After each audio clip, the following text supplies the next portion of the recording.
আসসালামু আলাইকুম। আমার নাম সিমিন হাবিব সাফা।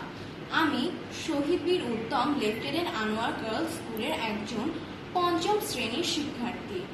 আমার ইচ্ছে সবাইকে করোনা সম্পর্কে সচেতনতা করার।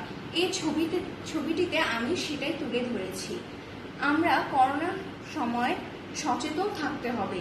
বাইরে গেলে আমরা মাস্ক এবং গ্লাভস ব্যবহার করব। যারা মাস্ক এবং গ্লাভস ব্যবহার করবে না তাদের আমরা মাস্ক ও গ্লাভস ব্যবহার সম্পর্কে জানাবো। বাইরে থেকে এসে আমরা সাবান দিয়ে 20 সেকেন্ড ধরে হাত ধোবো। ভিড় যে জায়গাগুলোয় আছে সেই জায়গাগুলো আমরা কম যাওয়ার চেষ্টা করব।